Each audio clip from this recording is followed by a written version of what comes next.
Hello, this is part 2 of my description for the deity known as Cronn. This one is for his worshippers, and actually this is going to be 2 parts. I have tried to record this. Have to try to keep my videos under 15 minutes because I have not gone through the process of verifying on YouTube yet. So I tried to include every little bit, including the extra stuff, which is details on 3rd edition stats and stuff like that. But it was too long. So I'm going to do the first part with just mainly the description.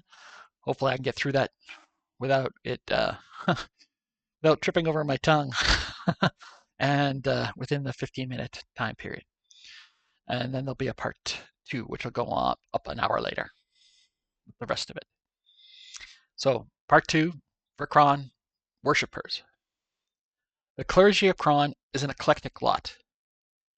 There is little structure when it comes to how the followers of the North Father organize themselves. Structure is loose unless lives are on the line.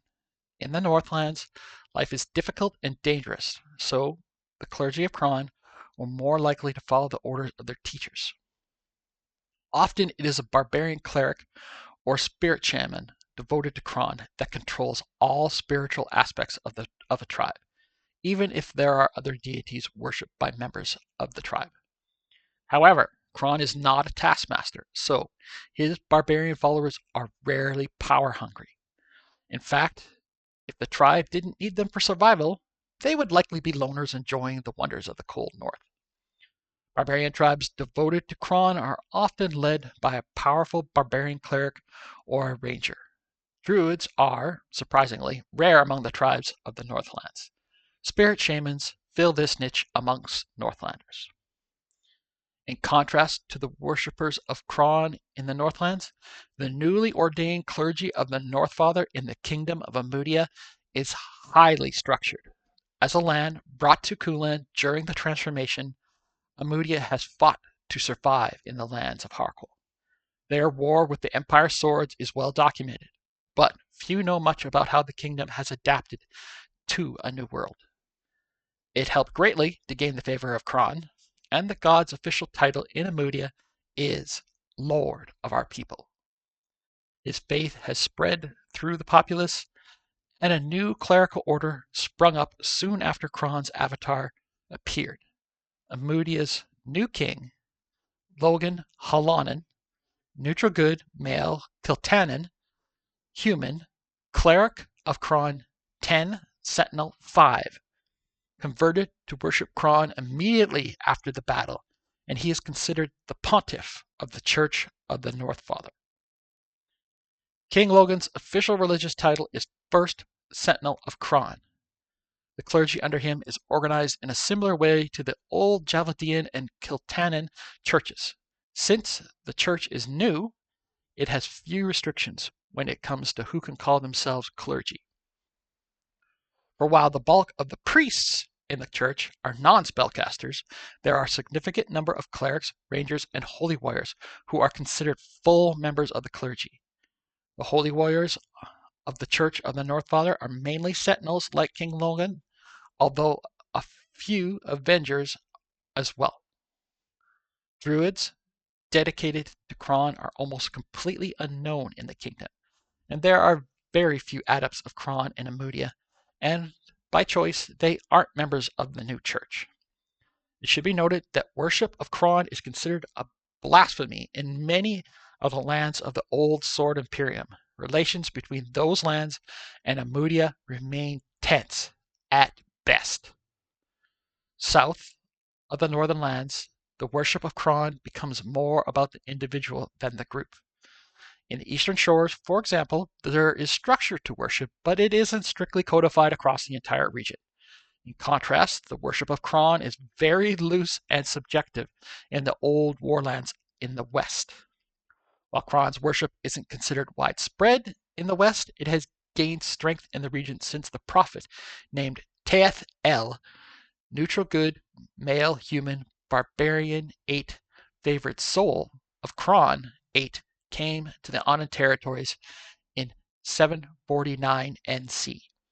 Since his arrival, faith in the North Father has been renewed amongst the Anan peoples living in the territories and among the Anan nomads living on the plains throughout the old warlands.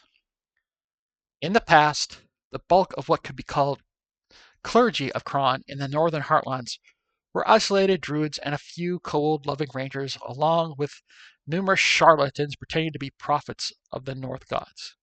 Since the appearance of Cronn's avatar during the Amudian Imperium War, strong clerical traditions have been renewed in the northern heartlands. Druidic circles devoted specifically to Cronn have appeared, and the number of rangers who worship the grandfather of the North gods has tripled in the western half of the northern heartlands. While the worship of Cronn never left the eastern shores, its temples and clergy have gained new converts and followers since the Avatar's appearance. Clerics are the most common clergy in the eastern shores, with a few rangers and a scattering of adepts.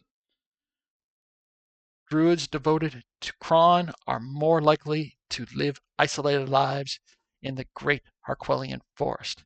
The main exception is the barony of Wolfire, also known as the barbarian lands of the fiery wolf, where Cronn is the patron deity of the country. In the southern heartlands, the worship of Cronn is highly irregular. Traditions vary greatly, and individual followers usually choose their own sacred tenets. Cold-loving druids are quite rare in the borderlands between the north and the Great Expanse, and even fewer of them are devoted to Cronn. The clergy of the North Father, if you can call them that, in these lands are most often adepts only. True clerics of Cronn are rare in the southern half of northern Harkwell. More often than not, a powerful ranger will devote him or herself to Cronn as a matter of personal choice or conviction. Often the person is trying to forge a strong connection with Harkwell's barbaric past. The one land with a strong tradition and devotion to Cronn is the monarchy of Avian.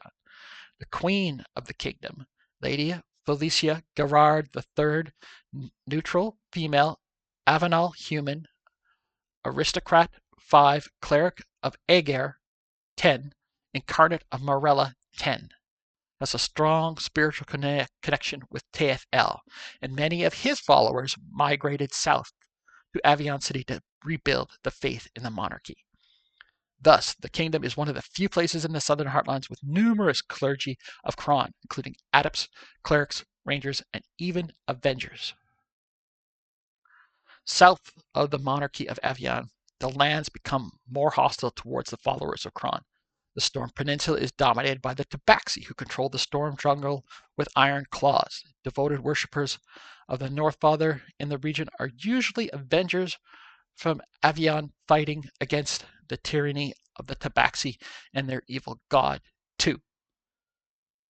As well, the lands on the peninsula are very warm, which means that clerics devoted to a god of the cold usually feel uncomfortable. Followers of Cronn who live on the peninsula are usually adepts and live dangerously in the Reth Mountains. The mountains are home to numerous Reth tribes, evil humanoids, mainly gnolls, as well as goblinoids and orcs. Beyond the southern heartlands, the Great Expanse dominates the landscape. One would think that once the desert took hold, that worshippers of the North Father would disappear. In fact, there are more worshippers in the region known as the Bulge than on the Storm Peninsula. The desert is known to get bitterly cold at night, which means that those who understand such temperatures are welcome here. However, the clergy of Cronn in this region is still limited mainly to adepts. However, it is here that a new type of worshipper is found, the witch. Female witches of the Great Expanse see Cronn as the great-grandfather and believe they are descended directly from his divine children. In the lands of the far south, beyond the Great Expanse, the number of worshippers devoted to the grandfather of the North gods is reduced significantly. The North Father doesn't have any sort of organized faith in the southern lands of Harkwell. The deity hasn't been forgotten here, it's just that there are so few humans here who pay him any sort of respect. Cronn is honored more by the Relastans than by the humans of the far south.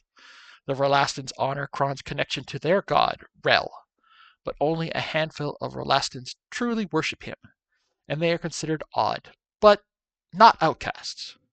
The few humans who do preach the words of Cronn are primarily adepts, called hedge priests, or evangelists who are unscrupulous charlatans. Human or half-elf rangers who live and hunt in the mountains of the far south might say a prayer to Cronn before venturing into the wilderness to ward off the cold. And that is part 1 of part 2. And like I said, the next part, the part 2 of part 2, I'm going to wait and put it up an hour later. So if this one goes up at 9 p.m. Mountain Standard Time, and the next one goes up at 10 p.m. Mountain Standard Time. I just want to keep each of these videos short and sweet. And if you're not interested in the D&D 3rd edition statistics, you don't really need to watch the second part, although there are some extra little tidbits about Cronn's worshippers in that video. Anyways, thanks for watching. Like, comment, subscribe. Keep your eyes out for part 2 of part 2 in an hour, and I hope you're having a great night.